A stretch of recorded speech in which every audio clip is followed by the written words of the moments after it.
Reconciliation. That is a word that is foreign to so many, but really familiar. The only way that you can reconcile with someone if you've already done your deep search within. That takes a full examination of who you are as a being. One of the ways that I looked at reconciliation for myself when I first encountered it is that the fact that God always provides grace and mercy. And the reason I paused is because I want you to take that in. Grace and mercy. Let's think about all the things you have done. The thoughts of wanting to hurt someone, killing someone, wanting to see somebody unalived because you did not share the same views.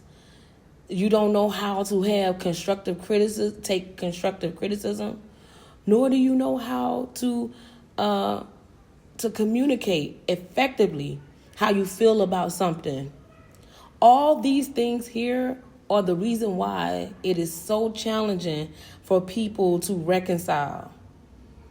When you're comfortable with who you are and when you know who you are, and when you've been in a place of peace and stress-free, I'm not saying this is all the time. Let's just keep it real, y'all. Let's just keep it real. I'm not talking about something this is not pie in the sky stuff. This is when you reevaluated your life. This is when you looked at it differently and say, you know what? God has put up with my mess. And I know that he lets it rain on the just and the unjust. The sun shines on the just and the unjust. So, who am I for me not to reconcile with someone? Now, forgiveness is one thing. People tell me all day long, Charlotte, ain't no forgiveness. It is forgiveness. Forgiveness is when you don't allow something that could have been reconciled to be on the tablets of your heart.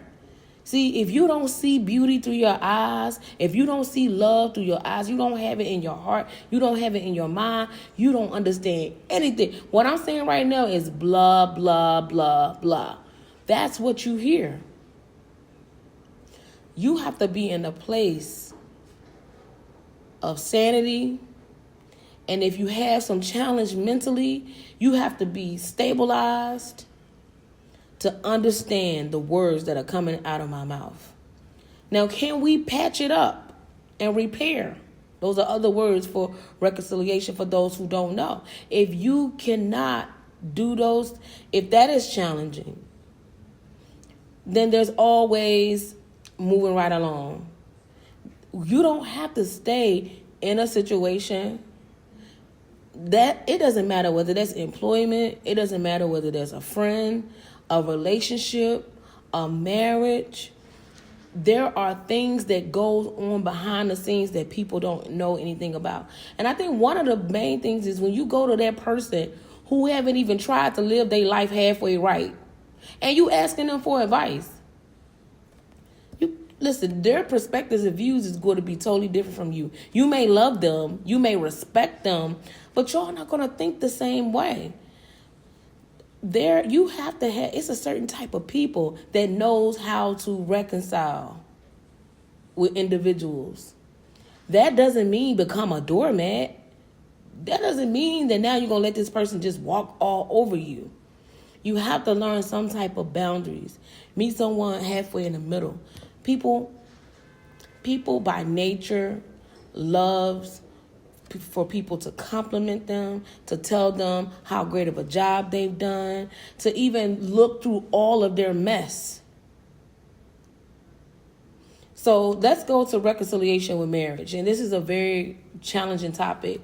And I remember one time in the early parts of my marriage, I would get very, very upset about things that I did not understand. So I took it to God and said, God, you show me who he is. And he showed me who he was. Now, once he showed me, are you able to accept that, Charlotte? Well, let's just give a go down a memory lane. You remember when you was in that relationship? You know I had you in that relationship that was teaching you how to be a wife, right? I will let y'all ponder that. Ponder that. So I'm like, okay, yes. So remember when you was in that relationship and you were cleaning up the house and the person that you was dating came in the room and said something was moved.